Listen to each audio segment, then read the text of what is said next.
बेटा उठ जाओ, इतना टाइम हो गया है, सोई पड़ी हो। आखिर तुम्हारी शादी भी होगी, फिर तुम क्या करोगी? माँ, मुझे नहीं करनी शादी। बेटा सब बेटियों को एक दिन अपने घर जाना होता है।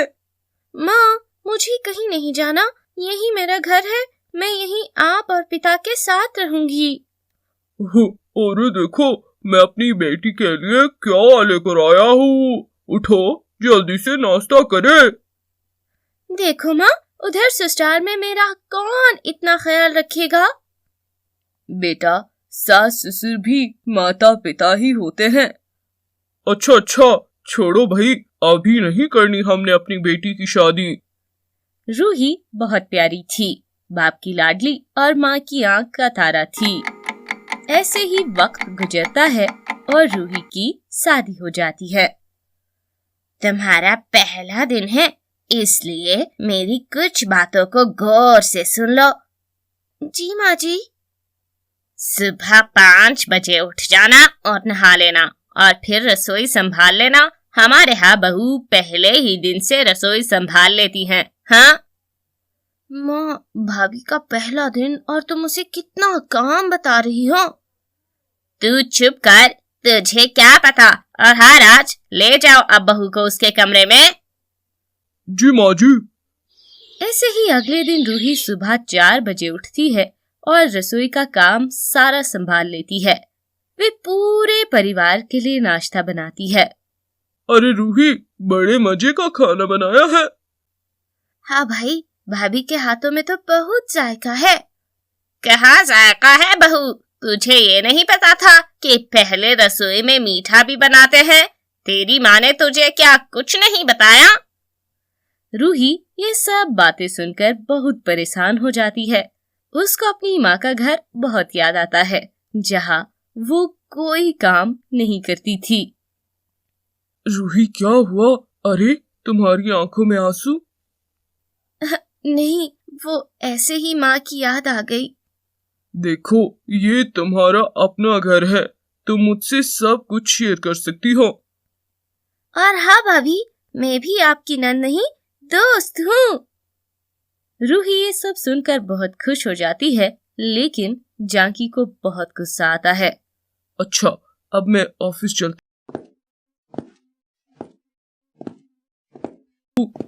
और हाँ बहू, तू खड़ी क्या देख रही है?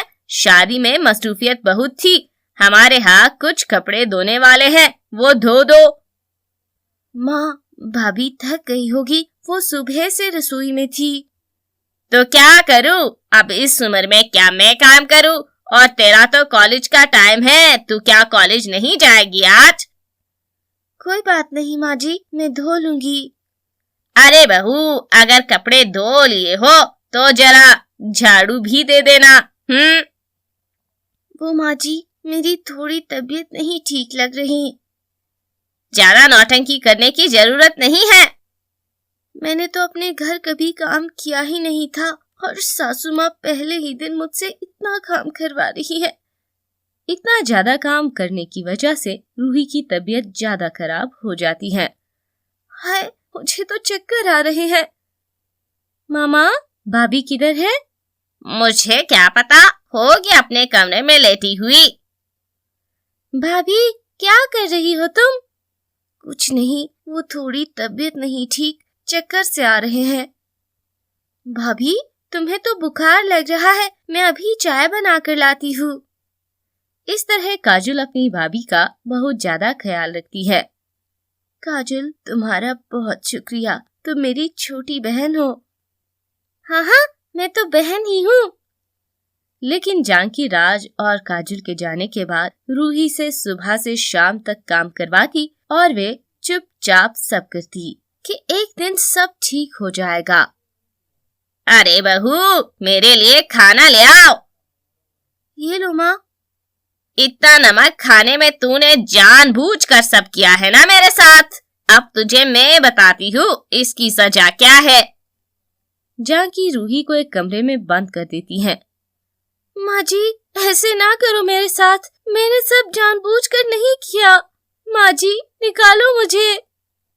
जानकी रूही को सुबह से शाम तक कमरे में बंद रखती है और कुछ भी खाने पीने को नहीं देती। माँ, रूही कहाँ है? नजर नहीं आ रही। वो रूही पता नहीं मुझे कहाँ है। रूही, रूही। हाय ऊपर वाले, ये इतनी जल्दी कैसे आ गया? मुझे रूही के साथ ऐसा नहीं करना चाहिए था। वो अब राज को सब बता देगी और राज क्या समझेगा। रूही, तुम अंदर क्यों बंद हो? मैं तो लेटी हुई थी, वो माजी से गलती से बंद हो गया होगा। बहू ने मेरा साथ दिया, मेरी शिकायत नहीं लगाई। हालांकि मैंने तो इतना बुरा किया था इसके साथ। लगता है मुझे बहू को समझने में गलती हो गई। बहू, मुझे माफ कर दे, मैंने तेरे साथ बहुत गलत किया। रूही जानकी को माफ कर देती है और फिर सब मिलकर रहने लगते हैं।